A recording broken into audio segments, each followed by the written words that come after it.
Hey babes, I'm Mother Dearest, and welcome back to the Off-Script Parent.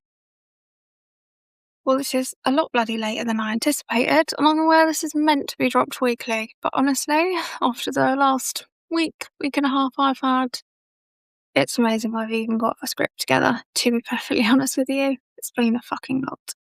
So, today's episode is going to be about having your kids back, what that actually means and what that actually looks like.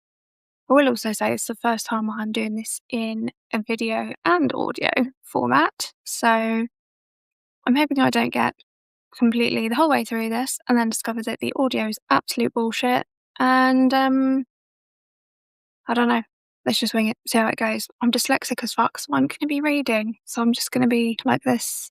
So, not really sure that there's any benefit to actually seeing me, really, but we'll run with it. Also, it's really fucking hot in this office. Honestly, this fucking PC kicks out some heat, man. Let's get on with it. Today's episode is about having your kids back. And I want to say this straight away. This is not blindly defending any and all bullshit they pull. It's not about letting them get away with everything. Your kids, just like mine, are not perfect. This is something far more discreet than going apeshit at their class teacher who dare to mention that I can't actually read this page because it is too big. This is something far more discreet than going apeshit at their class teacher who dare mention that your little darling lobbed scissors across the class today, which they 100% wouldn't do, so they must have been threatened by the class bully to do it. What we're talking about today is making sure your child knows, even when they royally fuck up, they're not alone. Section 1. What people think having their back means.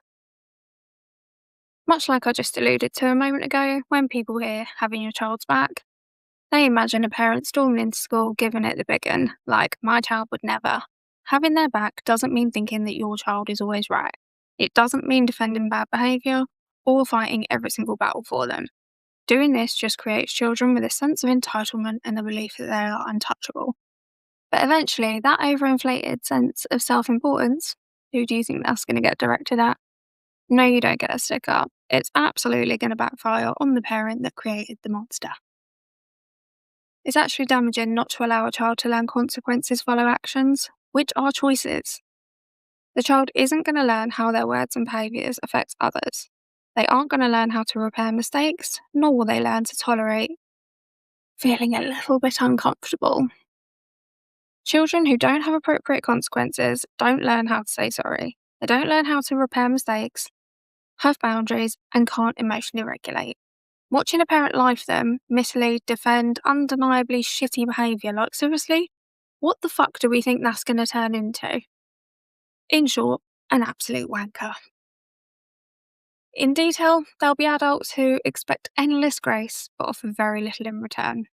They'll demand understanding and refuse responsibility, lie, gaslight, manipulate.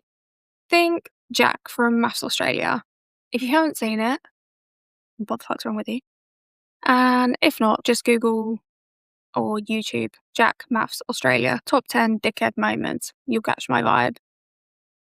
We don't create emotionally safe adults by protecting kids from consequences. That creates emotionally unsafe adults who protect themselves from accountability and hurt others in the process. So what does having their back mean? I am that parent that will talk through how they felt when they messed up. I tell them I do understand why they felt that to validate those feelings, but I also make it clear actions do have consequences. I'll stand by them through the fallout and I'll hold their feelings with them. Showing them an example of a good moral compass, doing what is right, even when they've really fucked up, supporting them in seeing why it was wrong and the consequences that come from that. As a parent, you should expect your child to make mistakes. That's how they learn to be part of our society. Shaming children for making mistakes is damaging for them emotionally and for your relationship with them. This does require them to be honest about what went down. If I've said this once, I've said it 1,000 times. I expect my kids to make mistakes. I don't expect them to lie to me. So even if we do want to scream, "Are you fucking stupid?" we can't. Going ballistic causes lying. Once they don't trust you to react how they need, you're fucked. The energy they put into talking to you and being open goes into learning how to lie, manipulate, and be a sneaky little fuck.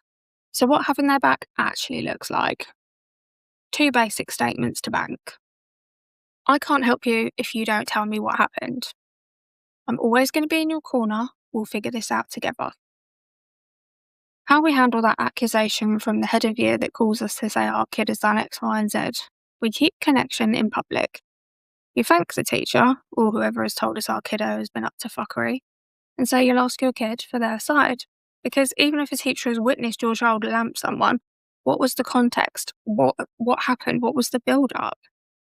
Now, I can't lie, I'm not exactly proud of this, but at the same time, I kind of was at the time.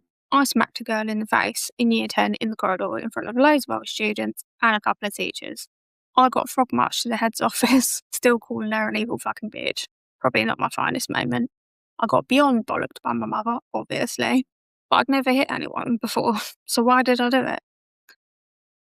This bitch and her twatty little mates bullied me relentlessly, intimidated me, made my life hell for about 6 months prior to this. I was scared to go to school every day, and if I'd felt safe to talk to my parents about this, or teachers took it seriously, then maybe her behaviour would have been dealt with before I snapped. I'm not saying it's right to hit someone, but we've all got limits. I did explain all of this to my head on the return after my 2-day suspension, and then bitchface got a 5-day suspension. She never looked in my direction again. I hope you see this video. You know who you are. So we ask them and remind them, I can't help you if you're not honest with me. I promise not to lose the plot if you can tell me the absolute truth. And I also say to my kids, I will always find out. Lying is a huge no-no. 9 times out of 10, on an average across my children, they'll tell me the truth. And then I can explore with them why they did what they did, and we can work to remedy the situation together. Admitting fault is hard. I know plenty of grown-ass adults that cannot or will not apologise sincerely, if at all. It's quite embarrassing, really. We have to show our kids that telling the truth and apologising in a sincere way with empathy is actually quite liberating, and it makes you feel better. The long game. Kids don't open up to parents who jump straight to judgment. Who would? Imagine telling your best mate or your partner or your go-to person that you've done something remarkably dumb, and they shame and judge you. Probably not going to go to them to tell them about your next faux pas, are you? Kids open up to parents that stay calm, stay curious, and stay connected. If your child knows you have their back, they're more likely to come to you the next time. Repairing. And listen, you'll get this wrong because at times kids pull the most outlandish bullshit. I'll admit, I have quite recently, over quite a major mistake, told my oldest son to stay the fuck out of my face until I'm calm, and that I cannot believe he would betray my trust in this way, with quite a few fucks thrown in there. So, but he's 16 and old enough to know that I need to calm down, and I'm quite within my rights to feel the way that I feel. Would I do that with my 7-year-old who insists on putting fucking stickers on my walls and my doors? No, because she's 7. I will talk to him once I'm in a calm place where I know I'm not going to lose my fucking mind at him, so probably in about 5 to 7 business days. And I will apologise for my initial reaction, but not for how I feel. He will explain himself, as he has nowhere else to run with this saga, and I'll support him through the consequences. Having their back doesn't mean never messing up. It means coming back, always loving them through the good times and the bad ones. I'm not raising obedient children who just follow rules because an adult told them to. I'm teaching them to be good people who do the right thing and shouldn't need rules rammed down their throat in order to be a pleasure to be around most of the time. But if this episode landed for you, you're probably already doing more than you think. No one can possibly get it right all the time, but no one's above accountability, and everyone deserves support. So, thank you for listening. I feel like that episode was way shorter than I actually thought because I was writing for ages. Maybe I've missed a page, who knows? But yeah, once again, I am super sorry for this late episode. If you follow me on Instagram, you've probably seen that I have had a merch drop.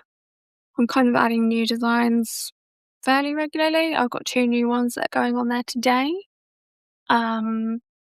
So I'm just doing a few at the start just to see what demand's like. But if you've got any kind of ideas or any like particular quotes from our videos that you would love on a shirt, DM me or email me and let me know. My email and Instagram and whatnot will be in the show notes because it turns out, as I've said before, It's really fucking long and annoying to say. I hope you enjoy the fact that you were also able to see me whilst recording this episode. Feels a bit weird talking to myself. It was weird enough just doing it as a podcast, but now I'm doing it on actual YouTube also. Strange. Okay, well, once again, thank you very much for listening to me waffle on. If there are any topics you would like me to cover, email me, DM me. I love chatting to everybody. It's really nice. And yeah, take it easy, guys. Much love. Mother dearest.